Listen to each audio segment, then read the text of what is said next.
Cette vidéo est consacrée au chapitre du programme de géographie de 3e sur les territoires ultramarins, la France ultramarine, c'est-à-dire les territoires d'outre-mer, ce qui signifie au-delà des mers. Ces territoires sont les héritages de l'empire colonial français, souvent des colonies très anciennes qui sont devenues françaises, qui sont totalement françaises et qui ne sont pas passées par l'indépendance et par des volontés d'indépendance en tout cas aussi marquées que pour les colonies asiatiques ou les colonies africaines. Ces territoires d'outre-mer ne sont pas négligeables, ils représentent 18% du territoire de la France et 4% de la population. Ainsi, c'est quasiment 3 millions d'habitants qui vivent dans cette France ultramarine, dans ces territoires d'outre-mer aujourd'hui. Alors, ces territoires d'outre-mer sont répartis à travers l'ensemble du planisphère. Nous avons ainsi les territoires d'outre-mer de l'océan Atlantique, et notamment des Antilles, avec la Guadeloupe, la Martinique, Saint-Martin, Saint-Barthélemy, mais également, plus au nord, au large du Canada, l'île de Saint-Pierre-et-Miquelon. Nous avons ensuite les territoires d'outre-mer sud-américains. Un seul dans ce cas-là, la Guyane, qui est d'ailleurs le seul territoire d'outre-mer qui n'est pas insulaire, c'est-à-dire qui n'est pas une île. Nous avons ensuite les territoires d'outre-mer de l'océan Pacifique, avec la Polynésie française et son île principale Tahiti, et également la Nouvelle-Calédonie, Wallis et Futuna, et de multiples autres îles également. Enfin, nous avons les territoires d'outre-mer de l'océan Indien, avec la Réunion et Mayotte, mais également ce qu'on appelle les TAF, les terres australes et antarctiques françaises, avec les îles Crozet, les îles Kerguelen. Bon, nous verrons, ce ne sont pas des territoires peuplés, mais néanmoins ils appartiennent à la France et ont leur importance notamment économique. Ainsi, tous ces territoires que l'on a pu appeler les confettis de l'empire colonial, sont aujourd'hui totalement partie prenante de la France et il ne faut pas les oublier, ils sont nécessaires, c'est la France et la France est ainsi un territoire, qui a une frontière avec le Brésil, dans le cas de la Guyane, qui est également une terre sud-américaine et également une terre d'océan avec ces possessions insulaires que nous avons à travers tous les océans du monde. Nous allons ainsi voir dans cette vidéo les particularités de ces territoires d'outre-mer, leurs caractéristiques, leurs difficultés également, et tous les efforts qui sont faits aujourd'hui pour aboutir à un développement de ces territoires et une intégration quasi totale au territoire de la France. Tout d'abord, une première partie sur les statuts de ces territoires. En effet, nous avons vu auparavant par la carte qu'il y a des territoires à travers le monde entier, parfois très très éloignés de la métropole, de l'Europe, et donc ces territoires se gèrent de manière différente. Tous ne fonctionnent pas de la même façon, c'est ce que nous allons voir dans cette première partie. Ainsi, les particularités de chacun de ces territoires font qu'ils sont plus ou moins intégrés au fonctionnement de la République française au même titre que les départements français. Ainsi, il faut départager les DROM, départements et régions d'outre-mer, dont le fonctionnement politique et le mode administratif de gestion ressemblent le plus à la France métropolitaine, et nous avons ensuite les collectivités d'outre-mer, les COM, et également les PTOM, les pays et territoires d'outre-mer. Tout cela crée des manières de gérer très différentes, et tout cela est lié au particularisme de ces territoires, à leur éloignement aussi de la métropole. On ne peut pas diriger et gérer un territoire qui se trouve à 20 000 km de la France, comme on pourra gérer un territoire, par exemple, comme la Martinique ou la Guadeloupe, qui sont beaucoup plus proches. Donc cela a créé des statuts différents, des modes de gestion différents. Ainsi, dans les DROM, départements et régions d'outre-mer, nous avons un fonctionnement totalement intégré au fonctionnement de la démocratie de la République française, avec des députés de ces territoires, des sénateurs de ces territoires, un fonctionnement avec les mêmes lois et mêmes modes de gestion, avec un système avec des préfets, etc., qui fonctionne comme tous les départements français. Puis nous avons les territoires qui sont les collectivités d'outre-mer, les COM et les PTOM, pays et territoires d'outre-mer. Des territoires qui peuvent paraître soit de taille plus petite, comme Saint-Pierre-et-Miquelon, Saint-Barthélemy, soit très éloignés, comme Wallis et Futuna ou la Polynésie française, ou bien ayant besoin d'une autonomie plus importante de par leurs particularités traditionnelles, ou bien pour leur volonté peu à peu d'autonomie et d'indépendance, comme c'est le cas de la Nouvelle-Calédonie, qui récemment a voté par un référendum le maintien au sein de la République française, mais cela peut être amené à évoluer. Ainsi donc, nous avons Bah voilà, tous ces territoires qui appartiennent à la République française, mais avec un fonctionnement qui peut être un peu différent selon la localisation, et des territoires qui, quoi qu'il arrive, sont des territoires de l'Union européenne. Ainsi, n'y a-t-il rien de contradictoire à dire que la Guyane, bien qu'étant en Amérique du Sud, appartient à l'Union européenne, que la Nouvelle-Calédonie, bien que se trouvant au large de l'Australie, eh bien, appartiennent à l'Union européenne. Voilà pour ce qui est des statuts de ces territoires.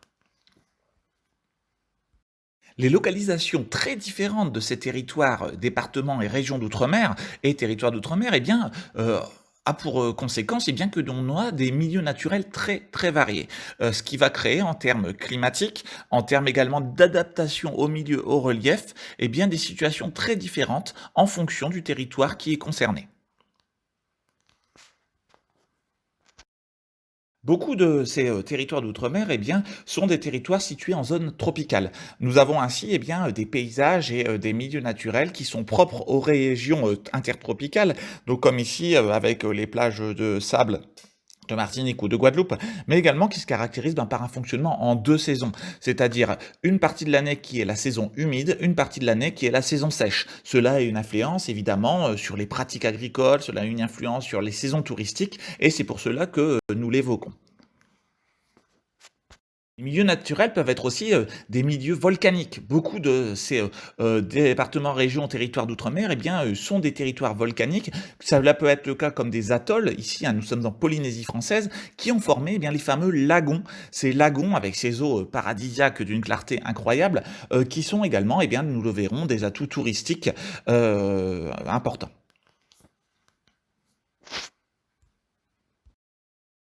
Certains territoires, comme la Guyane, eh bien, sont également des territoires en pleine zone équatoriale, c'est-à-dire des zones eh bien, de forêt équatoriale, de forêt dense, de jungle si l'on veut, avec la forêt amazonienne qui ainsi eh bien, représente un certain pourcentage de la surface, de la superficie de la France, cette forêt amazonienne qui occupe 90% de la Guyane.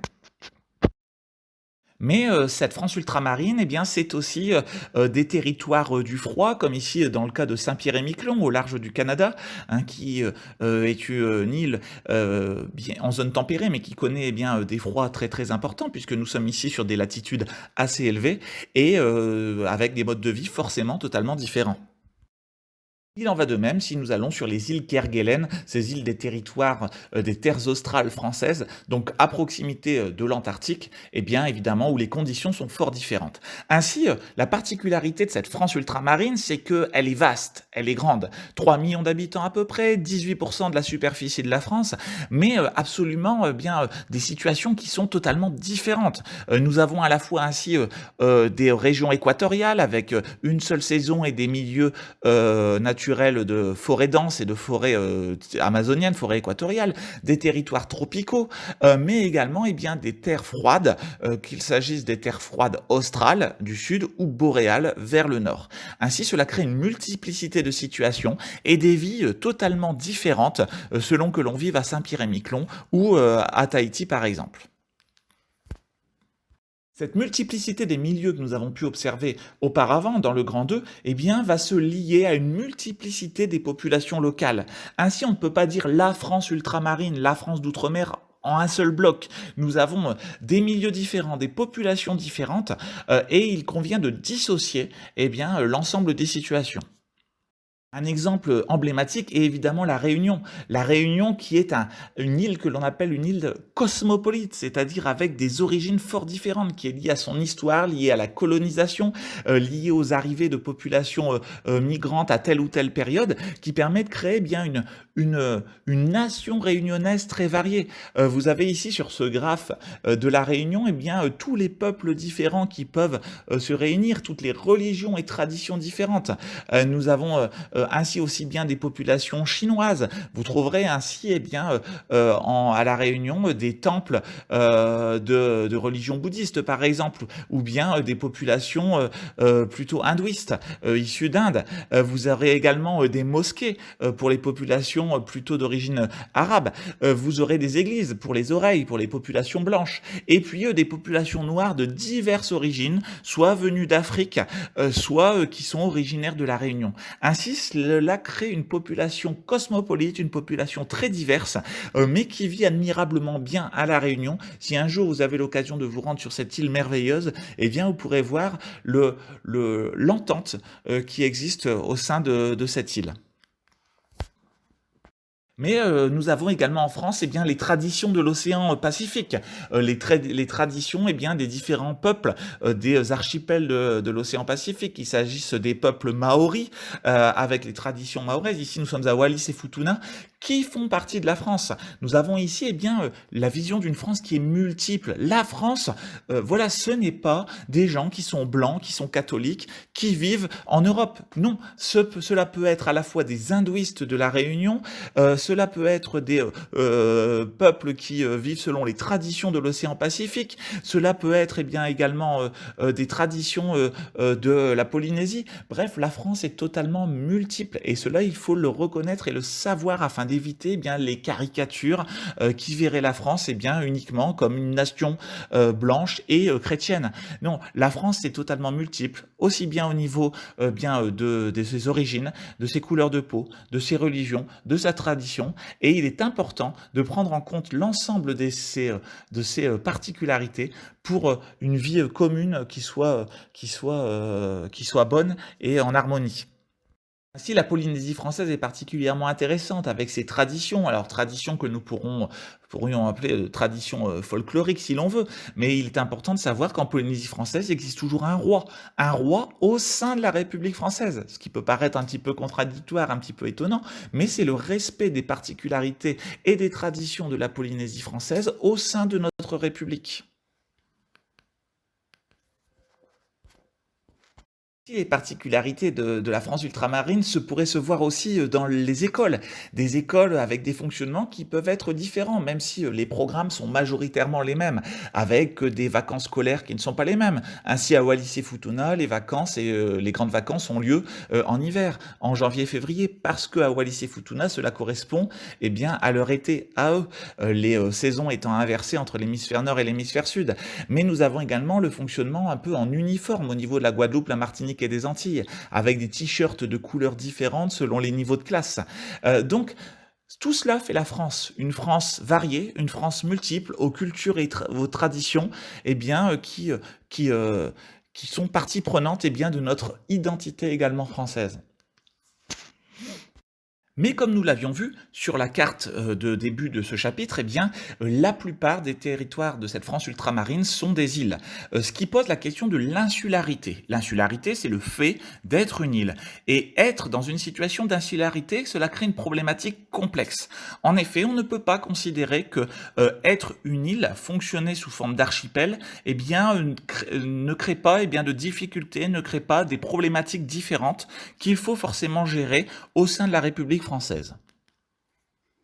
Tout d'abord, l'insularité crée le problème de la distance. Le problème de la distance, et ici, avec ce schéma dont la source est les compagnies aériennes en 2014, eh bien, nous permet de visualiser la particularité d'être une île comme Mayotte. Mayotte est un département français de l'océan Indien que l'on pourrait eh bien, situer en sans carte ici eh bien, entre l'Afrique et Madagascar, un peu plus au nord. Et donc, vous voyez, depuis la métropole, depuis la France, avec les aéroports de Paris ou Marseille, se rendre à Mayotte, et qu'il s'agisse pour des passagers ou pour des marchandises, ne se fait pas sans mal, ne se fait pas sans difficulté. Ainsi avez-vous eh bien, les différentes étapes d'un trajet pour se rendre à Mayotte. Un trajet qui peut prendre eh bien, 15 heures, 14 heures, 20 heures, parce qu'il n'y a pas de liaison directe aérienne Paris, Mayotte, Marseille, Mayotte. Il convient de passer par des aéroports de transit comme Nairobi au Kenya, Tananarive en Madagascar ou sur l'île de Sainte-Marie avant de se rendre par une ligne régionale sur l'île de Mayotte.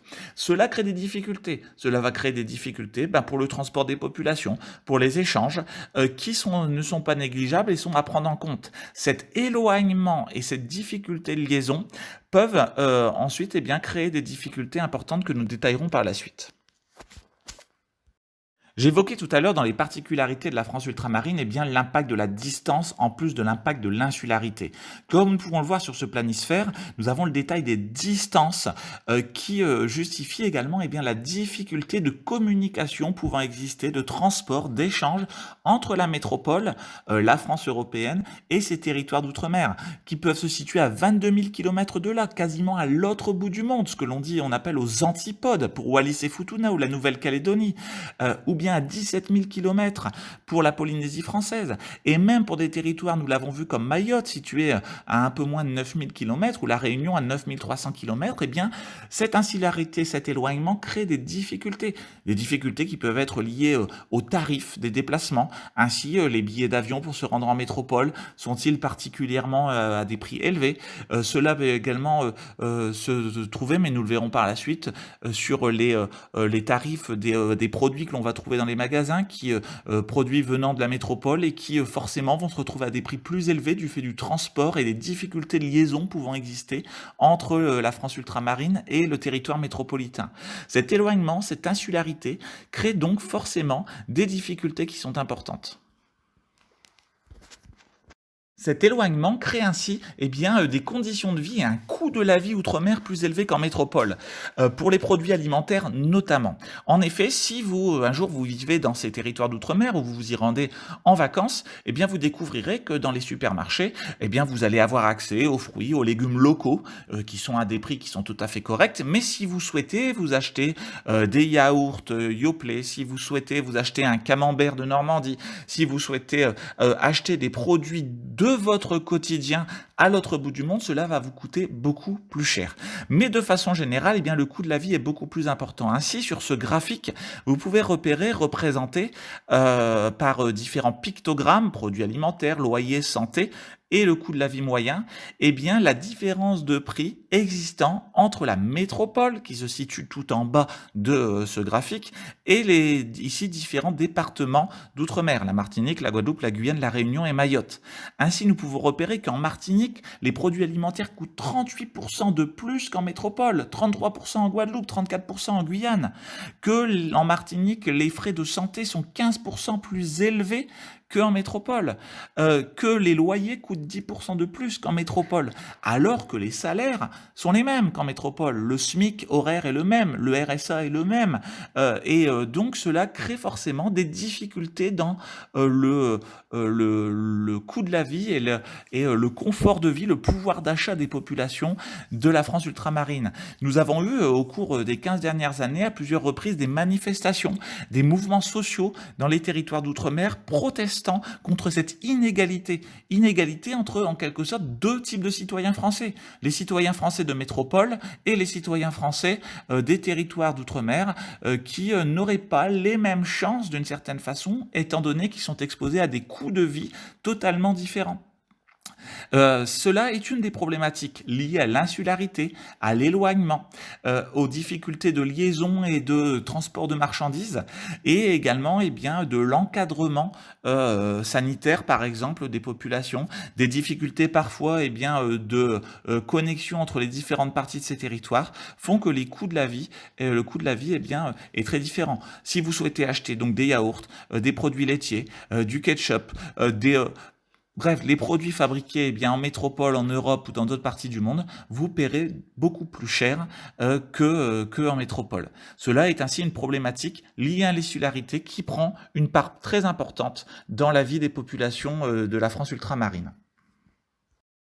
Problématique aussi très importante à prendre en compte quand on parle de la France ultramarine, c'est que ce sont des territoires à risque. Nous sommes ici sur une majorité de ces territoires qui se situent en zone intertropicale ou en zone équatoriale. Mais également, nous avons des particularités géologiques qui font de ces territoires eh bien, des territoires exposés aux risques naturels notamment. Ainsi, les territoires ultramarins sont donc des territoires à risque, et c'est notamment le cas de tous les territoires situés en zone intertropicale, qui sont soumis encore plus depuis le changement climatique ces dernières années par la récurrence des cyclones qui viennent affecter et dévaster les différentes terres. Ça a été ainsi particulièrement le cas de l'ouragan Irma, du cyclone Irma, il y a 1 an et demi, 2 ans, qui ont ravagé les îles notamment de Saint-Martin, Saint-Barth, qui périodiquement reviennent avec à chaque fois des catégories de plus en plus élevées en termes de puissance de ces ouragans avec le changement climatique et qui viennent mettre en danger les populations et les installations et infrastructures de nos territoires ultramarins. Ces images de dévastation viennent illustrer ce passage des cyclones qui viennent submerger et détruire les infrastructures et à chaque fois, malgré la qualité des infrastructures dans nos territoires d'outre-mer, faire de très nombreuses victimes. Ainsi, est-ce un premier risque qui touche aussi bien les territoires ultramarins des Antilles qu'également de l'océan Indien, avec notamment un danger pesant sur l'île de la Réunion par exemple. Mais nos territoires ultramarins sont également majoritairement des îles volcaniques, qui sont ainsi exposées aux risques volcaniques. Alors comme ici, c'est le cas du Piton de la Fournaise, sur l'île de la Réunion, des éruptions qui sont très fréquentes, qui sont parfois pluriannuelles, qui ont lieu plusieurs fois dans l'année, mais avec un volcanisme effusif, c'est-à-dire qui présente relativement peu de risques, à la fois pour les infrastructures et pour les populations. Néanmoins, ce n'est pas le cas de toutes les îles de nos territoires ultramarins, puisque la montagne Pelée en Martinique ou la Soufrière en Guadeloupe présente un profil différent, potentiellement beaucoup plus dangereux, avec un volcanisme de type explosif notamment. Ainsi, faut-il relever le cas de l'éruption catastrophique de 1902 de la montagne Pelée à la Martinique, donc un volcanisme explosif avec des phénomènes de nuées ardentes notamment et de nuages de cendres qui ont ravagé le village de pêcheurs de Saint-Pierre situé à quelques kilomètres du volcan. Un village de Saint-Pierre totalement détruit après la catastrophe donc du 8 mai 1902 avec l'explosion de la montagne Pelée. Pour l'anecdote, l'ensemble de la population de Saint-Pierre va être victime des nuées ardentes, sauf une personne, un survivant qui est Siparis. Siparis étant un prisonnier enfermé dans une cellule particulièrement renforcée avec des murs épais de la prison de Saint-Pierre et qui, bien qu'il ait été brûlé et atteint par les cendres chaudes, va survivre à cette catastrophe. Néanmoins, avec les cyclones, le volcanisme est également un risque particulièrement important pour les différentes îles et pour le territoire insulaire de nos territoires ultramarins.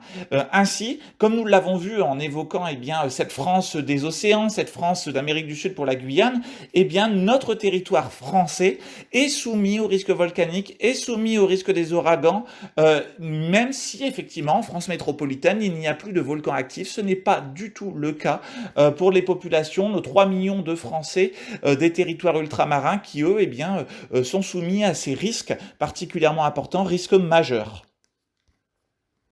Alors dans cette 6e partie, nous revenons aux caractéristiques sociales et aux difficultés sociales de nos territoires ultramarins, notamment avec des populations au faible niveau de vie.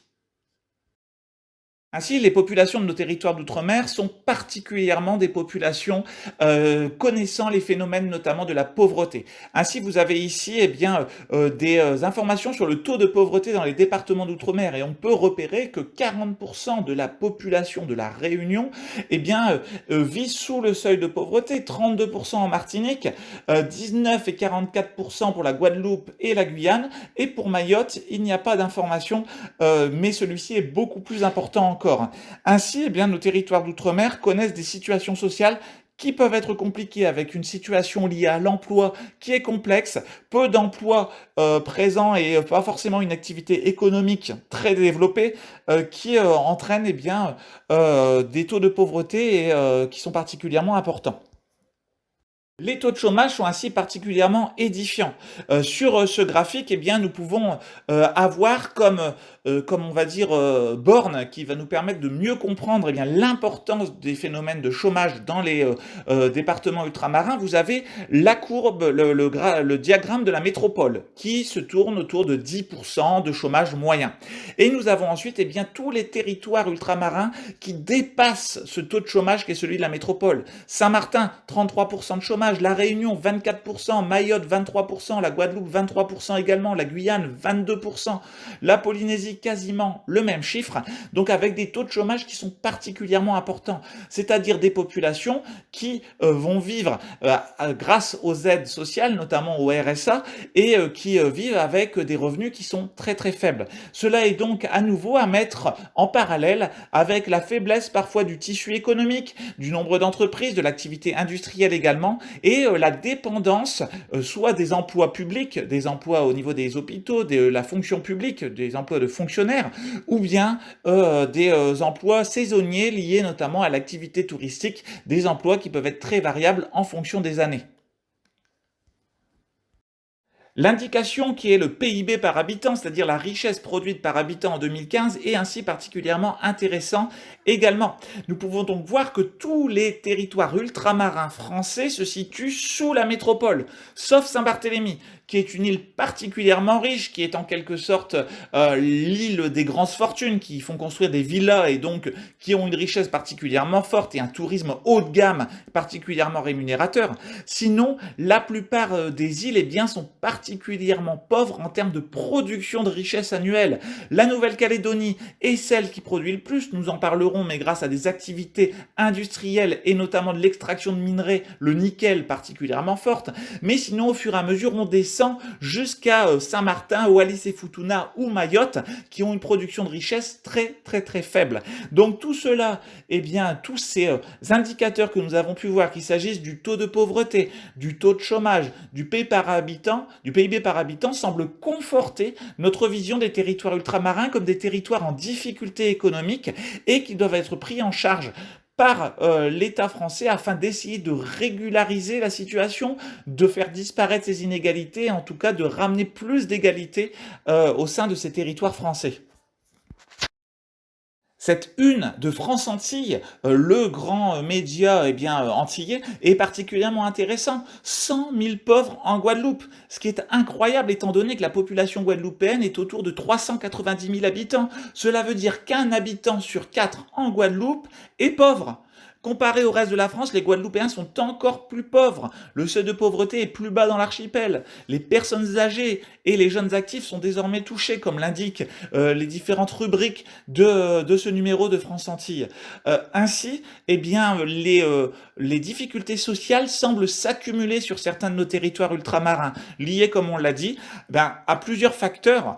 Un coût de la vie particulièrement élevé, comme nous l'avons vu auparavant, des revenus qui sont faibles, de la production de richesse qui est faible et d'un taux de chômage particulièrement important, tout cela crée des situations sociales très complexes, très difficiles et la multiplication notamment des conflits sociaux et d'une certaine colère sociale liée à cette difficulté de vie. Il en est ainsi de même pour une île comme Mayotte. Ce département français est le plus pauvre des départements français, avec des situations qui sont des situations sanitaires, des situations liées à l'emploi, des situations qui sont explosive et très très difficile, cela lié en plus à des difficultés migratoires du fait que Mayotte est en quelque sorte une île pauvre, mais qui est néanmoins beaucoup plus riche que toutes les îles et tous les territoires qui l'entourent. Donc avec des flux migratoires, notamment venus des îles du Comore juste à côté, qui sont particulièrement importants. Existent à Mayotte des bidonvilles, des situations sociales terribles qui font du territoire de Mayotte un territoire socialement explosif. Ainsi, il est du devoir de la République française et de la métropole de trouver des solutions à ces difficultés sociales particulièrement importantes et inquiétantes. En effet, nous avons évoqué les difficultés sociales, les difficultés économiques de beaucoup de nos territoires ultramarins. Ces difficultés économiques se conjuguent avec une dépendance économique de la métropole, c'est-à-dire que la métropole est celle en quelque sorte qui fait vivre ces territoires, et sans la métropole, ces territoires seraient dans une situation encore plus complexe, mais également une dépendance économique liée à certaines activités qui, si elles disparaissaient ou si elles subissaient une catastrophe, aboutiraient à une plongée dans une pauvreté encore plus extrême de certains territoires. Dépendance économique pourrait être la dépendance économique, par exemple, de la Réunion à certaines activités agricoles, qu'il s'agisse de la vanille, la production de vanille comme c'est là ici représenté, ou bien la production de variétés de fleurs pour les parfums, ou bien la production de canne à sucre, par exemple, avec la production de rhum. Ainsi, y a-t-il une dépendance à certaines activités qui constitue en quelque sorte le cœur de l'activité économique et qui, en cas de catastrophe naturelle, par exemple difficultés sociales, eh bien pourrait disparaître et ainsi entraîner encore plus ces territoires dans un tourbillon de difficultés sociales. Il en va de même en Nouvelle-Calédonie, avec la dépendance particulièrement forte à l'extraction et à la transformation du nickel. Le nickel est le minerai qui permet à la Nouvelle-Calédonie eh bien, d'avoir une activité industrielle et une activité d'extraction particulièrement forte. C'est aussi une ressource particulièrement précieuse pour la France et cependant, cette extraction du nickel est la quasi unique grande activité économique de la Nouvelle-Calédonie.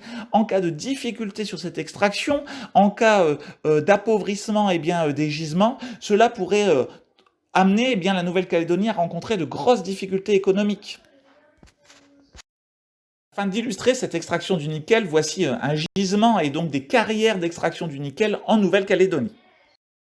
Pour la Polynésie française, on pourrait évoquer la dépendance à certaines activités touristiques, notamment. Alors, il ne s'agit pas que de la Polynésie française. Guadeloupe, Martinique, Réunion ont une très forte dépendance à l'activité touristique. C'est logique. Ils exploitent leur potentiel naturel, les magnifiques plages de sable fin, les lagons ici pour la Polynésie, et ici un certain tourisme de luxe, comme vous pouvez le repérer, ça vous fera sans doute rêver.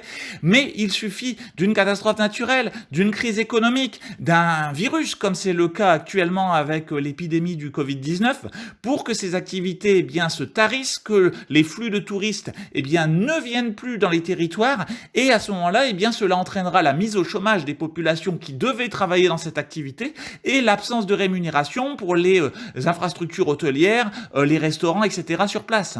Ainsi, la dépendance à une activité ou à quelques activités seulement qui peuvent paraître vulnérables à certains faits économiques, à certaines catastrophes, peut mettre en difficulté ces territoires encore davantage.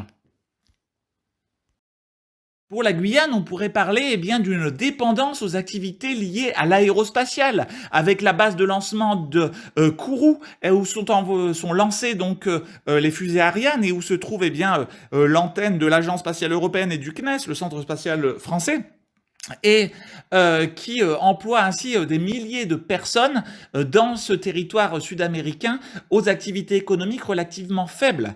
Ainsi, y a-t-il une dépendance à certaines activités à nouveau.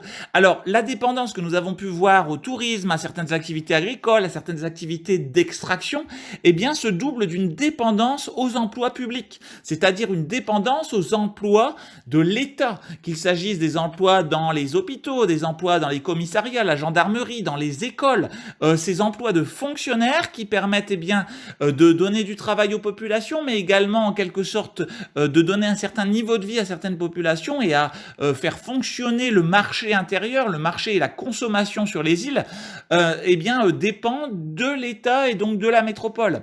Ainsi, l'économie de nos territoires ultramarins peut sembler à certains moments déséquilibrée et vulnérable face à des difficultés, qu'elles soient donc des difficultés économiques, des difficultés liées à des catastrophes naturelles ou des difficultés liées à des événements non prévisibles comme des épidémies, des pandémies, comme c'est le cas en 2020. Ainsi, le développement économique de ces territoires ultramarins semble essentiel afin de garantir à la fois l'amélioration des conditions de vie des populations, l'amélioration de la situation économique et la lutte contre la pauvreté, la montée en quelque sorte du niveau de vie des populations. Ainsi, l'État, mais également l'Union européenne, s'investit énormément depuis plusieurs années à l'aménagement de nos départements, régions et collectivités d'outre-mer, afin de rendre plus efficaces, plus efficients ces territoires et d'augmenter la performance économique de ces territoires. Il en est ainsi, par exemple, de l'autoroute littorale de la Réunion. Les beaucoup de territoires ultramarins sont des îles, avec des îles notamment volcaniques, qui ont un relief sur la partie centrale particulièrement important. C'est le cas de la Réunion.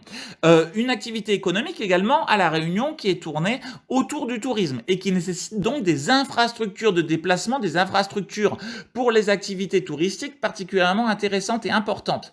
Au début des années 2010, eh bien, les grands travaux de l'autoroute littorale eh bien, ont été entrepris, des travaux dantesques, gigantesques, comme vous pouvez le voir sur cette photographie, mais qui ont permis eh bien, la mise en ouverture de cette autoroute littorale, une certaine fluidification des déplacements sur l'île de la Réunion et ainsi une amélioration eh bien, du fonctionnement de l'île, qu'il s'agisse des transports, qu'il s'agisse des déplacements et migrations pendulaires pour le travail, ou bien, eh bien des flux touristiques également. Ce panorama est particulièrement intéressant afin de visualiser eh bien, d'abord l'ampleur des travaux pour cette autoroute littorale réunionnaise, mais également eh bien, afin de visualiser la difficulté de déplacement liée au relief particulier de la Réunion. Donc cette île avec de faibles espaces de plaine littorale et un relief central qui fait toute la richesse de cette île, les magnifiques cirques que l'on trouve au centre de l'île, les massifs volcaniques, mais également qui rendent eh bien, les déplacements et les liaisons particulièrement complexes. Aménager le territoire ultramarin pour rendre plus performante l'efficacité économique, c'est aussi eh bien, travailler sur les infrastructures économiques. Ainsi, ici, avons-nous deux illustrations des travaux d'aménagement et d'agrandissement du port du Jarry en Guadeloupe, au niveau de Pointe-à-Pitre. Ce qui va permettre eh bien, à la fois de faire du port du Jarry eh bien, un port industriel important, d'améliorer eh bien, l'importation et l'exportation des productions et des produits nécessaires aux populations et ainsi eh bien, stimuler l'activité économique, l'implantation d'entreprises qui pourront bénéficier eh bien, d'un port beaucoup plus adapté aux contraintes du transport maritime d'aujourd'hui. Nous pouvons le voir ici sur la photographie de gauche avec notamment un chenal d'accès qui va permettre aux bateaux de taille beaucoup plus importante, type pétrolier, porte-conteneurs, de pouvoir passer de nouveaux quais et des infrastructures modernes qui vont peut-être inciter les transporteurs à passer par ce port et à faire du port du Jarry un passage, une plateforme en quelque sorte obligé pour les Antilles de transport de marchandises. Ces agrandissements, ces aménagements sont permis grâce à l'investissement de l'État, mais également grâce aux investissements européens de développement des territoires périphériques, donc territoires en difficulté sociale, en difficulté économique de l'Union européenne. En Guyane, il en est de même du pont sur l'Oyapock, la rivière, le fleuve plutôt, faisant la frontière entre la Guyane et le Brésil.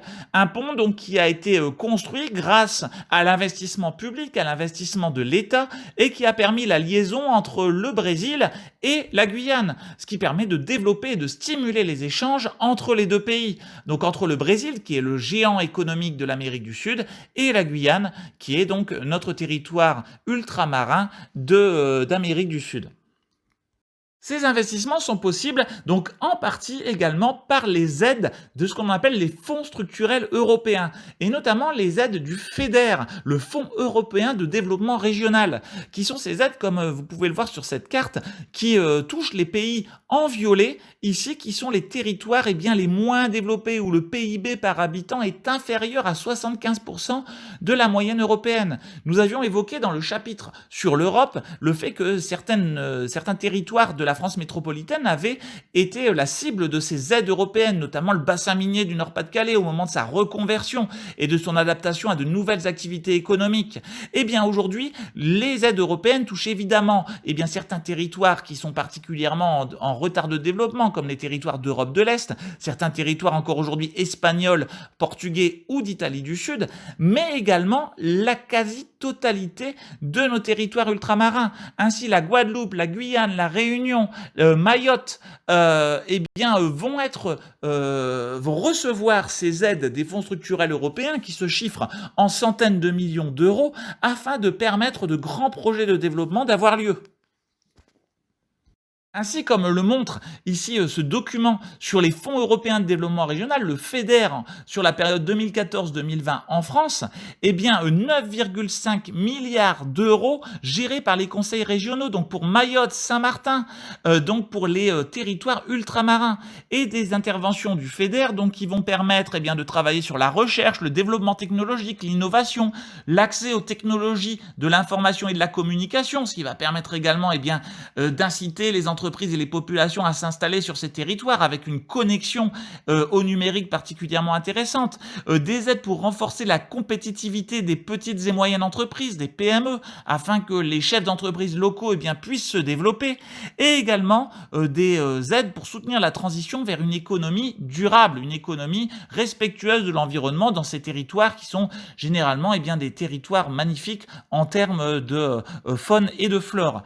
Donc ces aides, qui sont des aides européennes, sont là pour venir, comme c'est indiqué, pallier les problèmes économiques, environnementaux et sociaux des territoires urbains, pallier les problèmes économiques des territoires ruraux, accompagner les zones isolées, les régions insulaires, montagneuses ou peu peuplées, et également compenser, c'est très important, les surcoûts liés à l'éloignement des régions ultra-périphériques.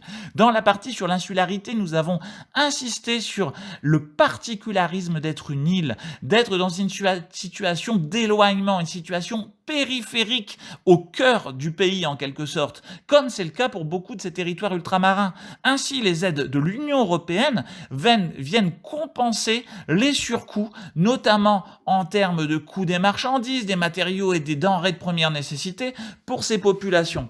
Ainsi, ce sont des milliards d'euros que l'État français et l'Union européenne investissent pour le développement de ces territoires ultramarins et pour l'aide à ces 3 millions de Français vivant sur les terres donc de nos territoires ultramarins. Mais les territoires ultramarins, ce ne sont pas que des territoires en difficulté. Ce sont des territoires qui sont également des atouts stratégiques et économiques incroyables dans le monde d'aujourd'hui. Nous allons voir ceci dans cette dernière partie. En effet, ces dizaines d'îles qui sont des possessions françaises, qui sont la France, permettent à la France de disposer d'une zone économique exclusive particulièrement importante. Alors, qu'est-ce que la zone économique exclusive ? Il s'agit d'une superficie maritime qui est exploitée uniquement par le pays possédant ces îles. Il s'agit en fait d'une distance de 200 000 marins autour des différentes îles qui permettent à la France d'exploiter un patrimoine maritime particulièrement important. Ainsi, ces îles de petite taille permettent à la France d'exploiter les territoires maritimes, les espaces maritimes qui sont toutes les aires en bleu sur cette carte.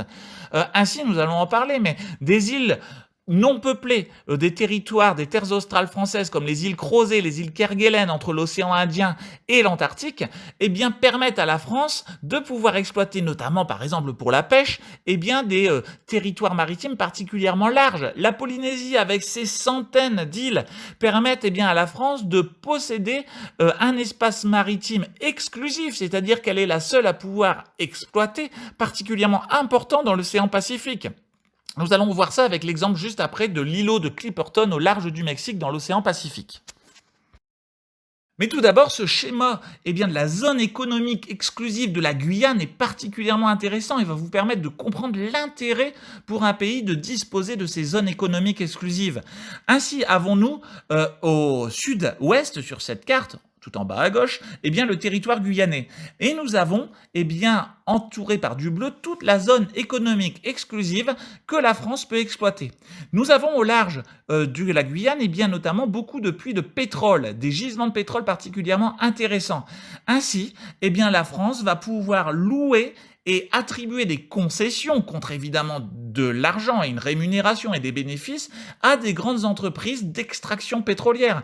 Évidemment, l'entreprise d'extraction pétrolière française Total, mais également des permis qui vont être accordés contre un loyer, si l'on veut, à des entreprises comme Shell, par exemple, ou d'autres entreprises, comme c'est indiqué sur le schéma. Ainsi, ces territoires maritimes sont rémunérateurs, permettent d'apporter des bénéfices à l'État français et d'enrichir l'État français et nos territoires d'outre-mer.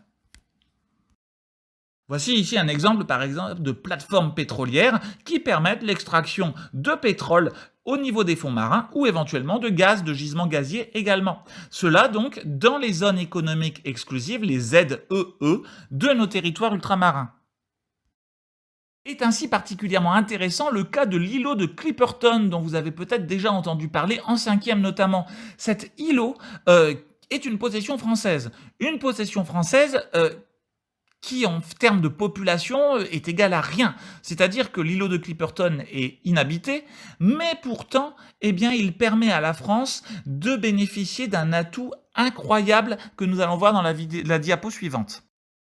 Ainsi, cet îlot de Clipperton, qui ne paye pas de mine, permet néanmoins à la France d'exploiter, vous pouvez le voir ici, un cercle, une aire au sein de l'océan Pacifique. Et cette aire va se superposer avec deux richesses de cette partie de l'océan Pacifique.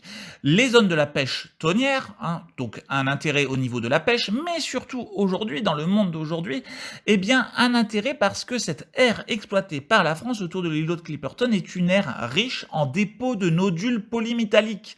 Alors ces nodules polymétalliques, je vous en ai présenté un ici sur la droite de l'écran, eh bien il s'agit en quelque sorte de concrétion rocheuse, de concrétion de minerais que l'on va pouvoir ramasser, récolter en quelque sorte au fond de l'océan et qui sont riches en minerais et notamment en métaux particulièrement importants dans l'économie d'aujourd'hui. Donc ces nodules sont riches en manganèse, en fer, en silicium, en aluminium, en nickel, en cuivre, en or, en cobalt, soit des minerais, des métaux particulièrement utilisés dans notre industrie, dans notre économie, dans l'informatique, dans l'électronique, donc dans des industries particulièrement de pointe aujourd'hui. Ainsi, cet îlot de Clipperton qui n'est pas habité, eh bien, permet un enrichissement de la France et un enrichissement donc de notre économie par sa situation et par la zone économique exclusive que nous pouvons exploiter tout autour de cet îlot. Cette zone économique exclusive permet également de développer d'autres activités, comme par exemple ici, eh bien, les parcs d'élevage d'huîtres perlières, notamment au niveau de la Polynésie française, qui vont permettre eh bien, d'alimenter en perles noires, en perles nacrées blanches, eh bien, les bijouteries et la joaillerie mondiale. Cette activité qui peut paraître une activité peu importante est particulièrement rémunératrice également par le coût de chacun, eh bien, de chacune des productions de ces parcs d'élevage d'huîtres perlières. Ainsi, comme nous l'avons vu, ces territoires ultramarins sont des richesses incroyables par l'exploitation des zones économiques exclusives qu'elles vont permettre à travers le monde et permettre ainsi à la France de disposer de territoires maritimes exploitables exclusivement, aussi bien au niveau de la pêche que de l'industrie, de l'extraction, de l'élevage, etc. En conclusion, la France ultramarine, la France des territoires et d'outre-mer est une France qu'il ne faut pas négliger. 3 millions d'habitants, 17 à 18% du territoire français et des atouts qui sont non négligeables. Ainsi, les territoires d'outre-mer sont non seulement partie prenante de la France, mais partie prenante de sa culture, de son identité qu'il ne faut pas oublier, mais également partie prenante de notre économie.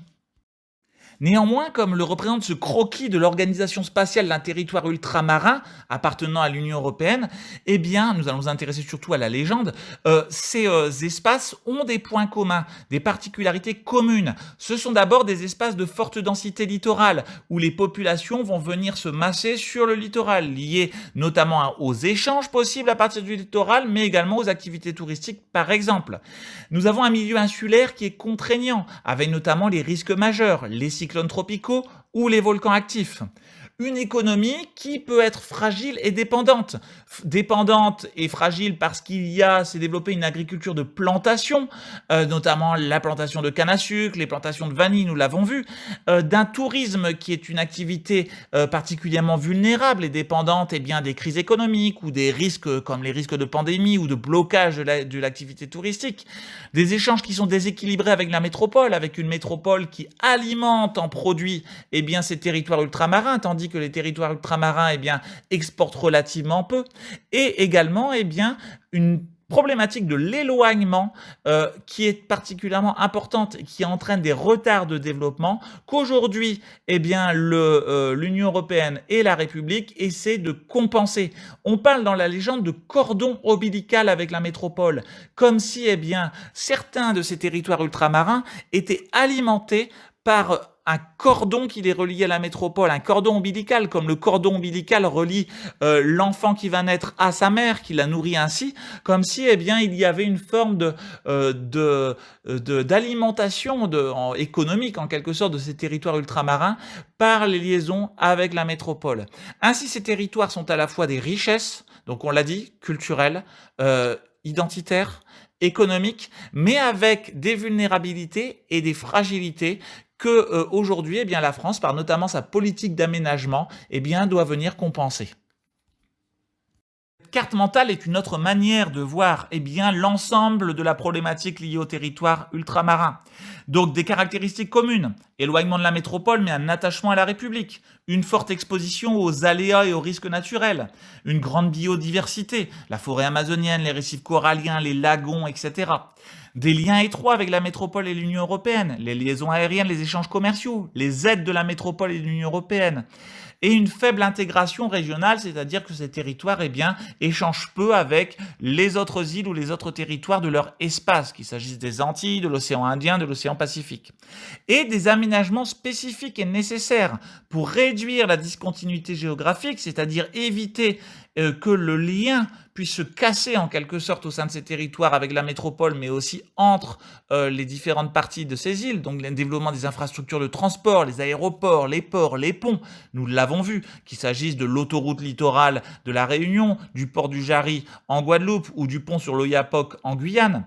Également des aménagements pour développer les activités économiques, les aménagements liés au tourisme, comme les stations balnéaires par exemple, mais également des aménagements pour réduire les inégalités socio-économiques, la pauvreté, le taux de chômage, les difficultés sociales existantes avec des programmes d'aménagement urbain, de rénovation, de construction d'infrastructures plus modernisées au sein de ces territoires ultramarins.